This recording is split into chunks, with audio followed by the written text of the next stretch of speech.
नमस्कार सभी को। कैसे हैं आप सब लोग।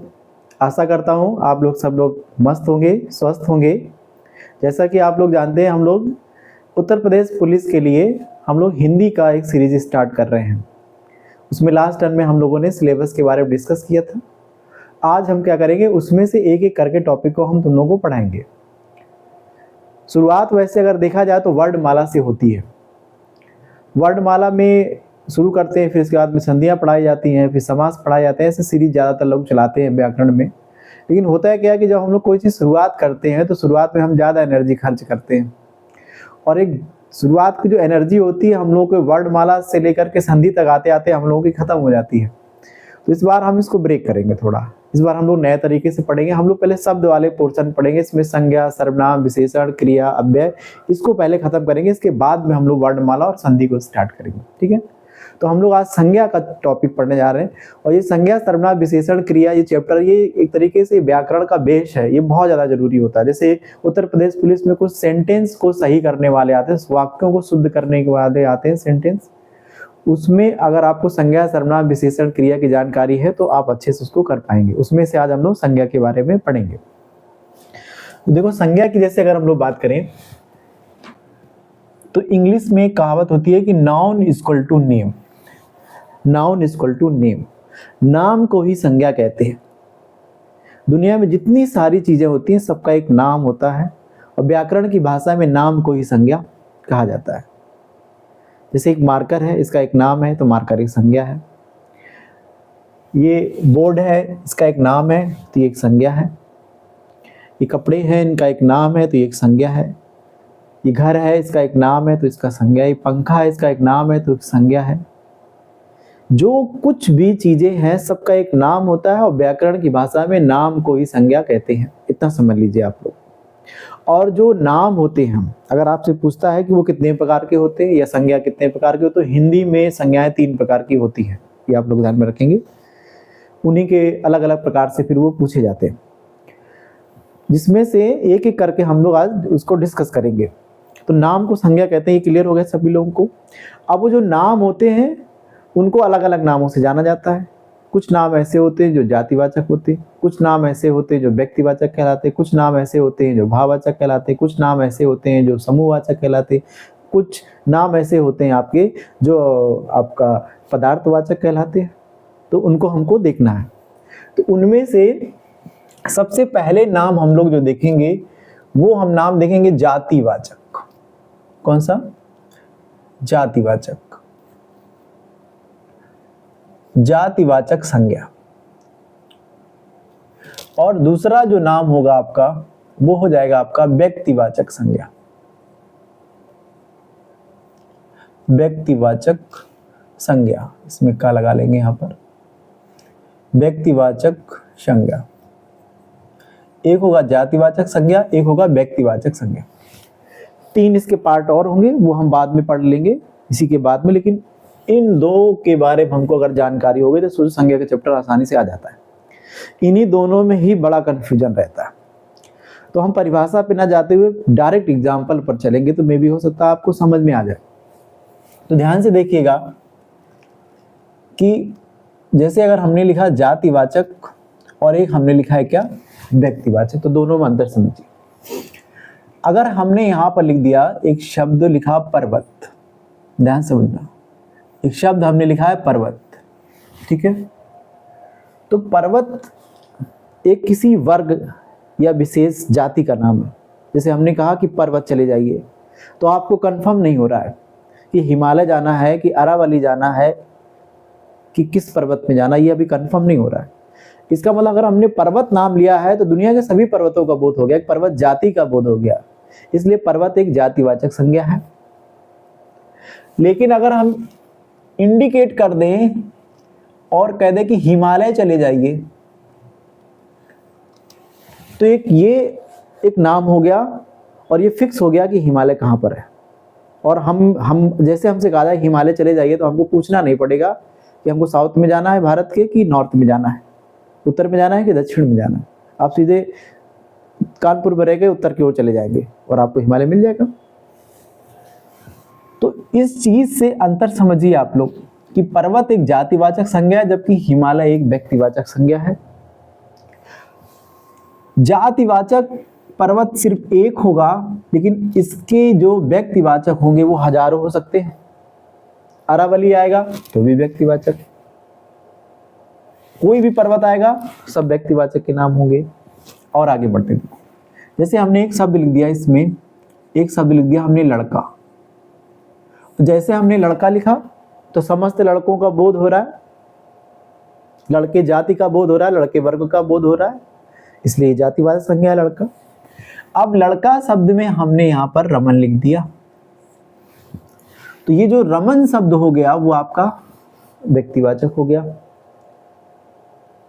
व्यक्तिवाचक में एक लाइन और ध्यान रखेंगे, जो व्यक्तिवाचक संज्ञा होती हैं इसके अंतर्गत ऐसे नाम आते हैं जिसके जैसा दुनिया में दूसरा कोई होता ही नहीं है, उसके जैसा दुनिया में दूसरा कोई होता ही नहीं है, वो अपने आप में यूनिक होता है। व्यक्तिवाचक संज्ञा में जो नाम आते हैं, जैसे हिमालय, हिमालय जैसे दुनिया में दूसरे पर्वत हो सकते हैं, लेकिन जिस जगह पर है वहां नहीं होगा, उसके आसपास जो देश है वो देश नहीं होंगे, जो लोग वहां रह रहे होंगे वो लोग नहीं होंगे। तो बताइए हिमालय अपने आप में यूनिक है कि नहीं? दिक्कत इसमें होती, कभी रमन में कहो कि हमारे गांव में तो 4 लड़के हैं रमन नाम के, लेकिन हम आपको बता दें कि दुनिया में हर रमन अपने आप में यूनिक होता है। अगर सब उसका फेस, उसका रंग, उसका पेरेंट्स नेम सेम हो सकता है तो उसका फिंगरप्रिंट तो मैच नहीं करेगा, वो तो अलग ही होगा। तो दुनिया का हर रमन अपने आप में यूनिक होता है। तो यहाँ तक बात समझ में आ रही है सब लोग को कि इसके अंतर्गत ऐसे नाम आएंगे व्यक्तिवाचक में जिसके जैसा दुनिया में दूसरा कोई होता नहीं है।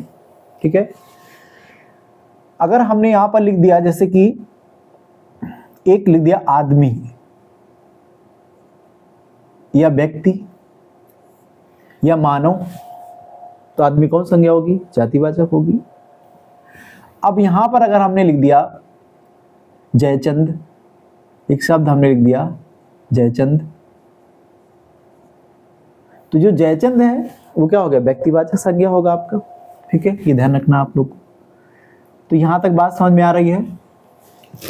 पर्वत जाति, पर्वत का नाम, हिमालय व्यक्ति, लड़का जाति, लड़के का नाम व्यक्ति, आदमी जाति, आदमी का नाम व्यक्ति हो जाएगा, ये जाति हो जाएगा, व्यक्ति हो जाएगा। एक और बताते हैं हम आपको, जैसे अगर इसमें कर दिया मैंने शहर, एक शब्द लिख दिया मैंने शहर, तो शहर, शहर शब्द लिखने से दुनिया के सभी शहरों का बोध हो गया, तो शहर एक जातिवाचक संज्ञा हो गई।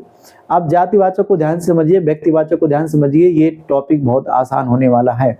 ठीक है, बहुत जीरो से स्टार्ट करेंगे और बहुत ही सुपर लेवल तक ले जाएंगे। आप पुलिस की तैयारी को ध्यान में रख के ये बैच चलाया जा रहा है, उसका हम बहुत ख्याल रखेंगे, लेकिन इसके लास्ट सेशन तक जाते जाते हम हर लेवल तक का तैयार करा देंगे, ये हमारी जिम्मेदारी है। ठीक है, शहर में, अब शहर के बाद में अगर हमने लिख दिया यहाँ पर कानपुर, तो कानपुर जैसे हम लिखेंगे तो कानपुर क्या हो गया बताइए? कानपुर अपने आप में यूनिक है कि नहीं बताइए? हो सकता है कानपुर नाम का दुनिया में और एक कोई शहर हो, लेकिन वो उस जगह पे नहीं होगा, जिन लोगों के घर हैं वो नहीं होंगे, जो लोग वहां रह रहे हैं वो लोग नहीं होंगे। बताइए, कानपुर अपने आप में यूनिक है। तो शहर का नाम आपका जातिवाचक संज्ञा है, जबकि शहर जाति है, जबकि शहर का नाम क्या हो जाएगा? आपका व्यक्ति हुआ। तो यहाँ तक आपको समझ में आ चुका होगा। तो ये सारे क्या है बताइए? पर्वत जाति, हिमालय व्यक्ति, लड़का जाति, रमन व्यक्ति, आदमी जाति, जयचंद व्यक्ति, शहर जाति, कानपुर व्यक्ति। ठीक है, यहाँ तक बात समझ में आ गई। जातिवाचक व्यक्तिवाचक अंतर समझ गए। अब थोड़ा ध्यान इसमें ये रखना है, जातिवाचक संज्ञा केवल यहाँ से नहीं खत्म होती है, कुछ चीजें आप लोग याद कर लो, नोट करके ध्यान रखना है। नोट करके ये आपको याद करके चलना है कि जो जितने दुनिया में उपकरण होते हैं, दुनिया में जितने सारे उपकरण होते हैं, इस चीज को याद कर लीजिए, तो जातिवाचक संज्ञा बहुत ज्यादा आपकी सरल हो जाएगी। दुनिया में जितने सारे उपकरण होते हैं वो सब जातिवाचक होते हैं। अब डजंट मैटर कि वो जो उपकरण है चाहे प्लास्टिक से बना हो, चाहे लोहे से बना हो, चाहे पत्थर से बना हो, किसी भी चीज से बना हो, कपड़े से बना हो, उपकरण अगर है वो तो वो काउंटेबल होगा, गिना जा सकने वाला होगा, और किसी न किसी काम में आ रहा होगा, तो वो जातिवाचक होगा। तो कैसे? जैसे हम कहते हैं कि ये मार्कर है, अब ये प्लास्टिक का है लेकिन उपकरण है कि नहीं, लिखने का उपकरण है, तो ये जातिवाचक संज्ञा। ये बोर्ड है, ये लिखने के काम में आता है, ये जातिवाचक संज्ञा हो गया, बोर्ड एक जातिवाचक संज्ञा। पंखा लोहे से बना लेकिन पंखा एक उपकरण है हवा देने के लिए, पंखा जातिवाचक संज्ञा है। ये जो आपका कपड़ा है, कपड़ा नहीं, कपड़ा अलग बात हो जाएगी, और ये शर्ट या ब्लेजर अलग बात हो जाएगी। कपड़ा आपका पदार्थवाचक में चला जाता है, वो कैसे चला जाता है मैं बाद में बता दूंगा आप लोग को। लेकिन ये क्या है कि अभी इसको काउंट कर सकते हैं हम लोग, ये एक पहनने का एक उपकरण है, तो ये आपका जातिवाचक संज्ञा हो गया। हर वो चीज जो एक उपकरण है वो जातिवाचक संज्ञा होगा। तो हमको बताइए कि सुई कौन सी संज्ञा होगी? जातिवाचक हो जाएगी क्योंकि वो उपकरण है। हम कहते हैं कि रस्सी कौन संज्ञा हो जाएगी? जातिवाचक हो जाएगी क्योंकि वो बांधने का एक उपकरण है। घर कैसी संज्ञा हो जाएगी? जातिवाचक हो जाएगी, घर रहने का एक उपकरण है। प्लेन, ट्रेन, फोन कैसी संज्ञा हो जाएंगी? जातिवाचक संज्ञा हो जाएंगी। प्लेन, ट्रेन, फोन हम लोग यूज करते हैं, वो हमारे काम में आते हैं। तो हर वो चीज, चाहे वो लकड़ी से बनी हो, चाहे प्लास्टिक से बनी हो, चाहे लोहे से बनी हो, चाहे गोल्ड से बनी हो, चाहे सिल्वर से बनी हो, कोई भी चीज का जो उपकरण होगा वो जातिवाचक संज्ञा होता है। इस चीज को याद रखो तो बहुत सारे नाम आपको क्लियर हो जाएंगे, आपका भी कंफ्यूजन नहीं होगा। पहला। दूसरा, आपको इसमें ध्यान रखना है कि दुनिया के जितने सारे पद होते हैं, ठीक है, पद या जिसका व्यवसाय होता है, पद कोई भी हो सकता है, राष्ट्रपति का पद हो सकता है, उपराष्ट्रपति का पद हो सकता है, प्रधानमंत्री का पद हो सकता है। जितने सारे पद होते हैं सब आपके क्या होते हैं बताइए? सब आपके जातिवाचक संज्ञा होते हैं, ये आपको ध्यान रखना है। अगला ध्यान रखना है आप लोगों को, इसमें पशु पक्षियों के नाम, पशु और पक्षी, पशु पक्षियों के नाम जो होते हैं वो जातिवाचक संज्ञा होते हैं, ये आपको ध्यान में रख के चलना है। तो देखो यहाँ पर क्वेश्चन बनते हैं, हम कह दें कि बताओ कि मोर कौन सी संज्ञा है? तो पक्षी का नाम है, जातिवाचक संज्ञा हो गया। हम कह दें पक्षी कौन संज्ञा है? तो भी जातिवाचक हो जाएगा। हम कह दें कि बताओ जानवर कौन संज्ञा है? पशु का नाम है, तो जानवर जातिवाचक संज्ञा हो गया। हम कह दें कि कुत्ता कौन सी संज्ञा है? तो कुत्ता जातिवाचक संज्ञा हो गया। लेकिन एक चीज ध्यान रखना, अगर प्रजाति का नाम आता है, कोई लैब्राडोर इस टाइप का नाम बोलता है, तो वो भी एक प्रजाति ही होगी, तो भी जातिवाचक संज्ञा होगी।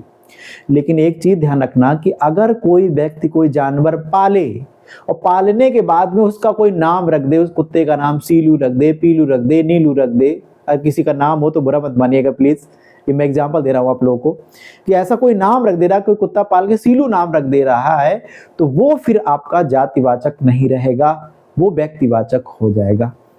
ये चीज आप ध्यान में रख के चलिएगा। समझ में आ रहा है? तो आप हमको बताइएगा जानवर कौन संज्ञा होगी? तो जातिवाचक हो जाएगी। हम कहेंगे गाय कौन संज्ञा होगी? तो ये आपकी जातिवाचक संज्ञा हो जाएगी। तो अब पेपर में एक बार मैंने क्वेश्चन देखा था, उसमें आया था कि प्रभु की सुरभि गाय, एक क्वेश्चन आया था प्रभु की सुरभि गाय।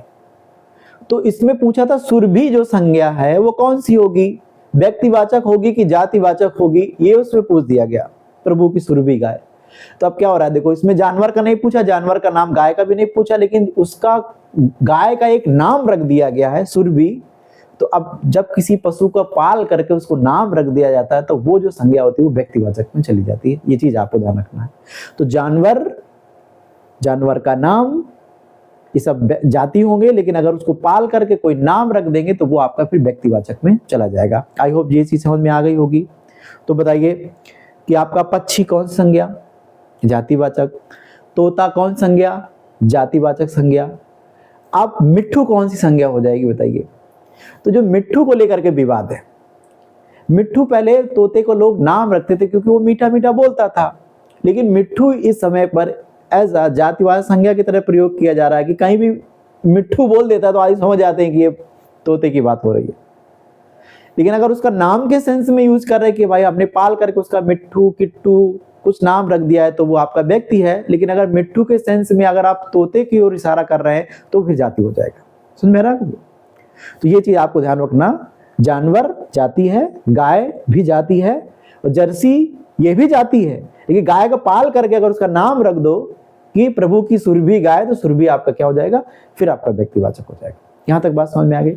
तो पशु पक्षियों के जो नाम होंगे वो क्या होंगे बताइए, जातिवाचक संज्ञा हो जाएंगे। इसके साथ साथ में दुनिया के जितने सारे रिश्ते होते हैं, ये कॉलम हम इधर ही का बनाएंगे पूरा, दुनिया में जितने सारे रिश्ते होते हैं बताओ उसमें कौन संज्ञा हो गई। अब रिश्ता जातिवाचक होगा, अब उसमें बुआ आ जाए, फूफा आ जाए, चाचा आ जाए, चाची आ जाए, दादा आ जाए, दादी आ जाए, कोई भी रिलेशन आएगा सब जातिवाचक हो जाएंगे।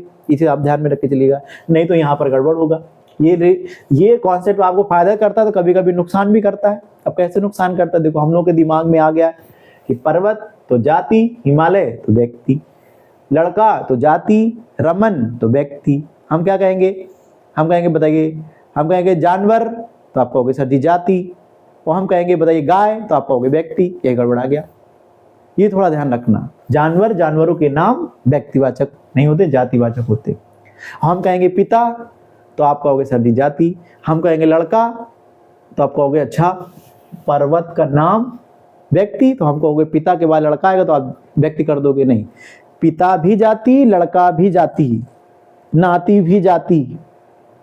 रिश्तों के नाम क्या होते हैं बताइए, सारे सारे जातिवाचक संज्ञा होते हैं। ठीक है, जैसे जैसे इसमें और आते आते आएंगे वो हम डिस्कस करते जाएंगे। तो 4 चीजें भी हमने बता दिया आप लोग को। दुनिया के सारे उपकरण जातिवाचक में आते हैं, दुनिया के सारे पद जातिवाचक में आते हैं। अब चाहे राष्ट्रपति का बहुत पूछा जाता है, राष्ट्रपति कौन संज्ञा आ जाएगा, तो हम बताना होगा आपको पद का नाम है तो जातिवाचक हो जाएगा।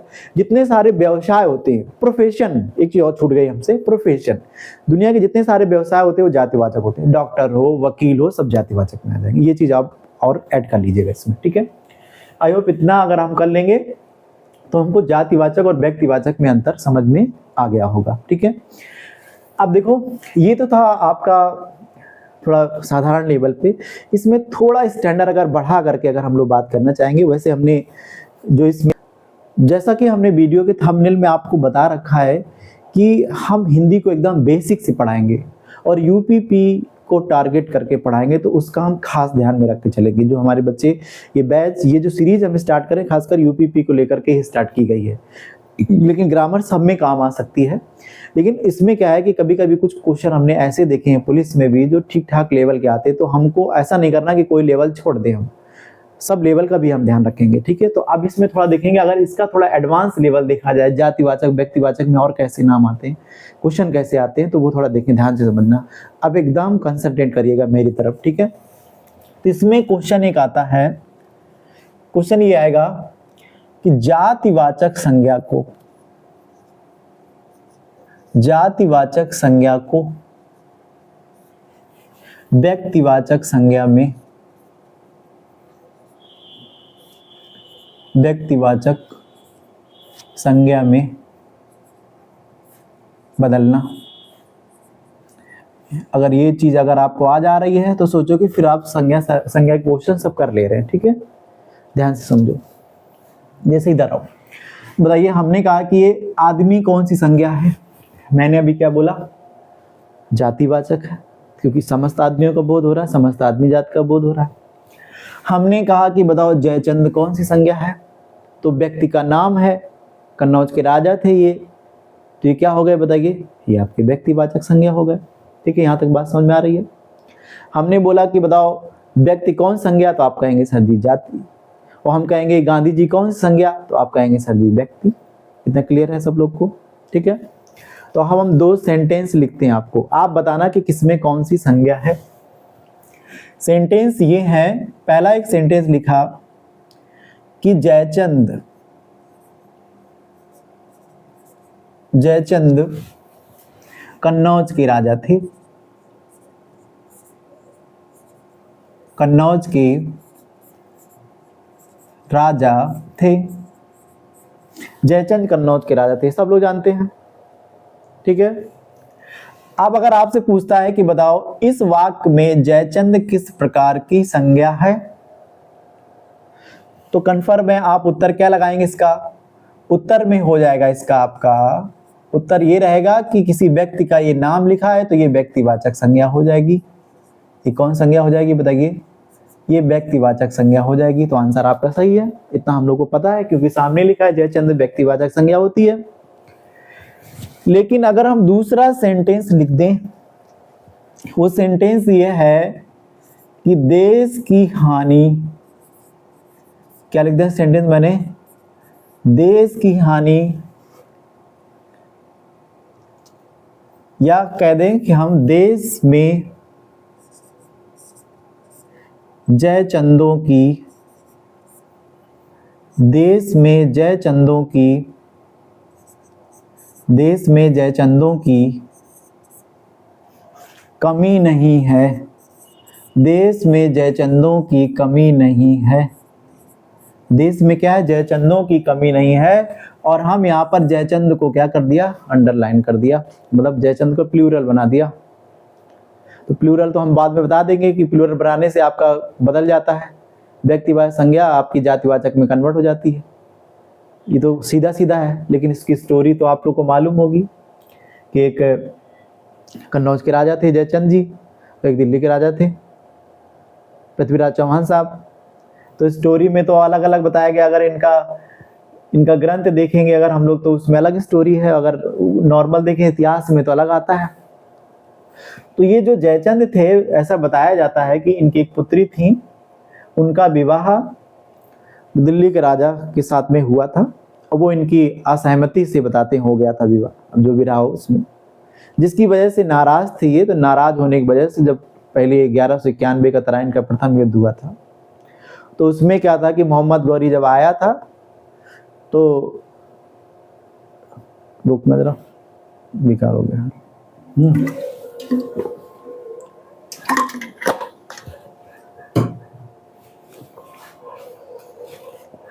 तो हम स्टोरी बता रहे थे आप लोग को।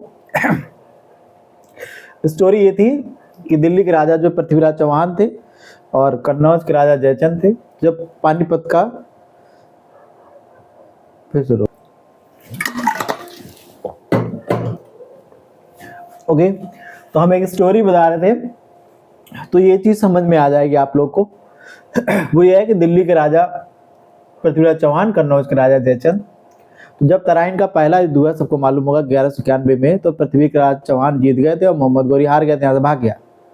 लेकिन जब उस 92 का युद्ध हुआ, तराइन का दूसरा नंबर का युद्ध हुआ, उसमें क्या हुआ था, जयचंद ने बताया जाता है कि उनकी मदद कर दी, मोहम्मद गौरी की मदद कर दी इसने, जिसकी परिणाम ये हुआ कि दिल्ली के राजा मारे गए, आमेर के, और मोहम्मद गौरी जीत गया और दिल्ली पर उसका कब्जा हो गया। परिणाम स्वरूप क्या हुआ, उसके 2 साल बाद जब चंदावर का युद्ध हुआ 1194 में, तो उस मोहम्मद गौरी ने इनको भी मार दिया। और ये कहा जाता है कि जैसे कि ये भारत देश होगा अगर ये, तो इनमें से दिल्ली और दिल्ली के साथ साथ इधर इस एरिया पे पूरे पे कब्जा हो गया, किसका, मोहम्मद गौरी का। जब ये कब्जा हो जाता है यहाँ पर, तो बताते हैं इसके बाद में फिर ऐसा ये कुछ बना सिनेरियो भारत का कि भारत पे अधिकार ही हो गया उन लोगों का पूरा पूरा, और भारत कब्जे में होता चला गया उन लोगों के। तो ऐसी उपमा दी जाती है उनको कि इनको देशद्रोही कहा जाता, कुछ लोग कहते हैं कि देशद्रोही, अगर ये ऐसा ना करते, मोहम्मद गौरी से ना मिलते, तो शायद अपना देश में दूसरे लोगों का अधिकार ना होता, या गुलाम ना होता, या धीरे धीरे करके हम लोग अंग्रेजों की तक की शरण में ना जाते, ऐसा कहा जाता है। तो इनको उस मैटर की वजह से इनको जयचंद को देशद्रोही नाम दे दिया गया, देशद्रोही नाम दे दिया जाता है, समझ रहे ना। तो देशद्रोही, तो जयचंद एक व्यक्तिवाचक संज्ञा है, लेकिन इनको देशद्रोही इस मैटर की वजह से इनको नाम दिया जाता है। तो आप इसमें एक चीज समझेंगे कि जो जयचंद शब्द जो दिया है इसमें आपका, वो व्यक्तिवाचक होते हुए भी, जैसे इसको प्लूरल में हम कर देंगे, मतलब बहुवचन में कर देंगे, तो ये आपका किस में कन्वर्ट हो जाएगा, ये आपका जातिवाचक में कन्वर्ट हो जाएगा। जैसे आप लोग बहुत सारे लोग बैठे हो, सिंपल समझो पहले, और हम किसी से कह दें कि ज्यादा जयचंद ना बनो, तो आप तो जयचंद नहीं हो सकते ना, आप तो एक दूसरे व्यक्ति हैं, लेकिन हमने आपको जयचंद की उपमा दे दी। इसका मतलब ये हो गया कि आप देशद्रोह का काम कर रहे हो। तो ऐसी स्थिति जब उत्पन्न होती है, तो वहां पर व्यक्तिवाचक संज्ञा को जातिवाचक संज्ञा कहा जाता है। तो अब ऐसा क्वेश्चन पूछेगा कि देश में जयचंदों की कमी नहीं है, देश में जयचंदों की कमी नहीं है, तो ऐसी स्थिति में ये जो जयचंदों शब्द है वो जातिवाचक हो जाएगा, इसमें कन्वर्ट हो जाएगा, बताइए, ये जातिवाचक में कन्वर्ट हो जाएगा। तो ये जो जयचंद शब्द था वो व्यक्तिवाचक संज्ञा था, लेकिन जयचंदों शब्द जो है वो आपका कैसा हो जाएगा, बताइए, ये जातिवाचक हो जाएगा। समझ में आ रहा है सब लोग को। तो ये चीज क्लियर हो गई सब लोग को। अब इसके एग्जाम्पल और हम बताएंगे। अब अगर आपने ये करना सीख लिया है कि जातिवाचक संज्ञा को व्यक्तिवाचक संज्ञा में कन्वर्ट करना सीख लिया, और अगर इसका उल्टा करना अगर आप सीख जाए तो समझ जाओ ये वाला टॉपिक आपको फिर क्लियर हो गया, ये समझ लीजिए। ठीक है, तो अभी तक हम लोगों ने सीखा है जातिवाचक संज्ञा को व्यक्तिवाचक संज्ञा में बदलना, और अब हम लोग सीखेंगे कि व्यक्तिवाचक संज्ञा को जातिवाचक संज्ञा में कैसे बदलते हैं, ये हम लोग सीख लेते हैं। तो ये फिर क्लियर हो जाएगा एकदम से, देखेंगे।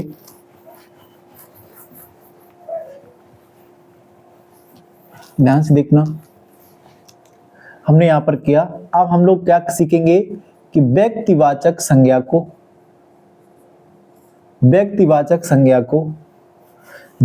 ये तो अभी लिखा ही था हम लोगों ने, उल्टा हो गया।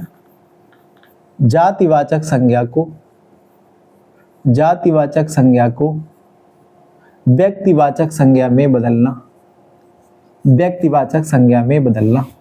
ठीक है। ये ध्यान रखना आप लोग को। कैसे, हम कुछ एग्जाम्पल लिखेंगे, आप जी समझिएगा। जैसे आएगा, बताइए, एक शब्द हमने यहां पर लिखा अजात शत्रु। क्या लिखा शब्द हमने? अजात शत्रु लिखा। ठीक, अब अजात शत्रु के बारे में ये वाक्यांशों के एक शब्द में आता है, अजात शत्रु जिसका कोई शत्रु ना हो, अर्थात हम लोग डॉक्टर राजेंद्र प्रसाद जी को बोलते कि नहीं बोलते, बताइए। तो अगर हमने लिख दिया यहां पर एक शब्द लिख दिया डॉक्टर राजेंद्र प्रसाद, तो बताइए जो डॉक्टर राजेंद्र प्रसाद शब्द है ये व्यक्तिवाचक संज्ञा है कि नहीं है? डॉक्टर राजेंद्र प्रसाद किसी का नाम है तो ये व्यक्तिवाचक संज्ञा हो गए। लेकिन हम क्या करें, एक शब्द लिखा अजात शत्रु भारत के पहले राष्ट्रपति थे। हमने क्या लिख दिया? अजात शत्रु भारत के पहले राष्ट्रपति थे। ठीक, अब देखना है यहां पर ये जो अजात शत्रु शब्द है, अगर अजात शत्रु अगर पहले से हम लिख दें यहां पर, तो बताइए अजात शत्रु कोई भी हो सकता है कि नहीं हो सकता है? कोई भी हो सकता है, जिसका कोई शत्रु ना हो वही अजात शत्रु। हमारा कोई शत्रु ना तो हम अजात शत्रु, आपका कोई शत्रु ना हो तो आप भी अजात शत्रु। लेकिन कुछ लोगों के लिए फेमस हो जाते हैं कुछ नाम। तो ऐसी कोई चीज जो किसी के ऊपर भी सटीक बैठ जाए, तो बताइए अजात शत्रु आपका जातिवाचक संज्ञा है कि नहीं? अजात शत्रु कौन संज्ञा बताइए? जातिवाचक संज्ञा है। जबकि अभी हमने बताया राजेंद्र प्रसाद कौन संज्ञा है? राजेंद्र प्रसाद जो संज्ञा थे वो आपकी कौन संज्ञा बताइए? व्यक्तिवाचक संज्ञा है। राजेंद्र प्रसाद आपके व्यक्तिवाचक संज्ञा है। अजात शत्रु कौन सी संज्ञा है? जातिवाचक संज्ञा है। तो अब ध्यान से देखिएगा, इसमें क्या कह रहा है कि अजात शत्रु भारत के पहले राष्ट्रपति थे, ये हमने लिखा। अब हमको बताओ ये जो जातिवाचक शब्द था, ये शब्द किसके लिए प्रयोग हो रहा है? ध्यान समझो, ये शब्द किसके लिए प्रयोग हो रहा है? तो ये जो शब्द है डॉक्टर राजेंद्र प्रसाद के लिए प्रयोग हो रहा है। इस वाक्य में ये शब्द किसके लिए प्रयोग हो रहा है? डॉक्टर राजेंद्र प्रसाद के लिए प्रयोग हो रहा है। और डॉक्टर राजेंद्र प्रसाद एक कैसे व्यक्ति थे? डॉक्टर राजेंद्र प्रसाद एक व्यक्तिवाचक नाम है, इसलिए यहां पर क्या होगा, ये जो अजात शत्रु नाम है ये व्यक्तिवाचक संज्ञा होगा। ये आपका व्यक्तिवाचक संज्ञा होगा, ये आपका व्यक्तिवाचक संज्ञा होगा। बताइए यहां तक बात समझ में आ रही कि नहीं आ रही? कहने का मतलब ये है कि जब किसी वाक्य में किसी जातिवाचक शब्द का प्रयोग किसी पर्सन के लिए विशेष तौर पर कर लिया जाए, होगा वो जातिवाचक शब्द, लेकिन किसी पर्सनल एक व्यक्ति की बात कर रहा होगा, व्यक्तिगत बात कर रहा होगा किसी एक की, तो वो जो शब्द हो जातिवाचक होते हुए भी व्यक्तिवाचक कहलाएगा। यहां तक बात समझ में आ रही? तो बताइए अजात शत्रु आपकी जातिवाचक है, लेकिन इस वाक्य में अजात शत्रु बताओ कौन सी संज्ञा है? तो ये व्यक्तिवाचक संज्ञा कहलाएगा। पेपर में ये आता है ऐसे करके पूछेगा, एक सेंटेंस दे देगा, कहेगा अजात शत्रु भारत के पहले राष्ट्रपति थे।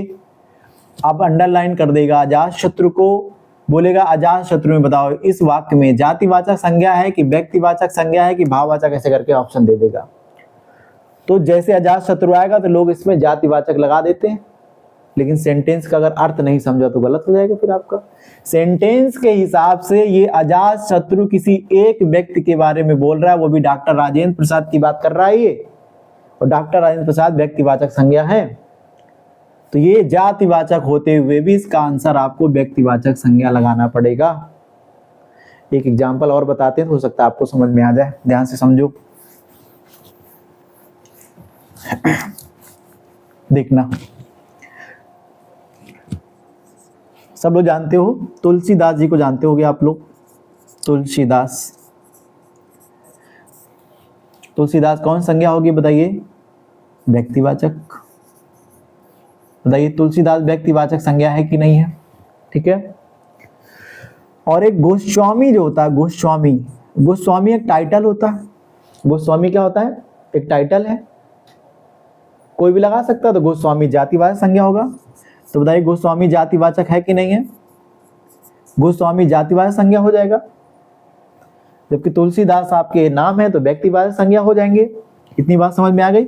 अब हम एक सेंटेंस आपको दे रहे हैं, आप बताना कि उसमें वो शब्द जातिवाचक है कि व्यक्तिवाचक है। सेंटेंस है गोस्वामी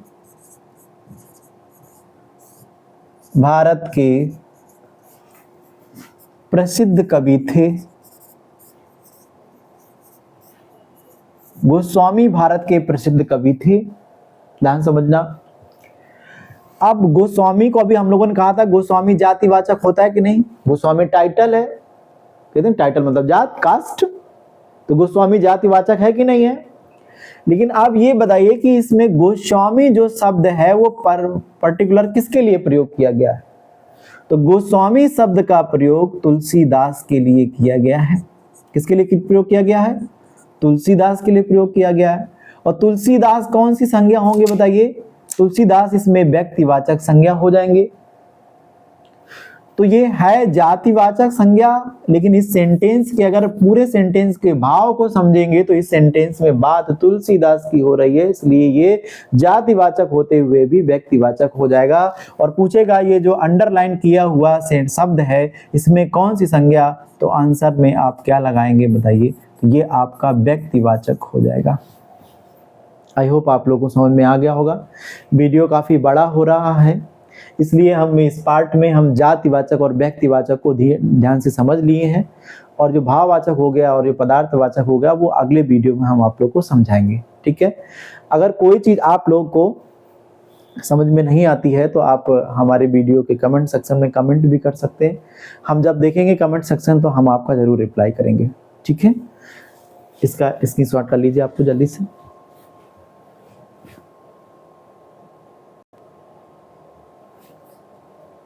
वो भी आ गया होगा।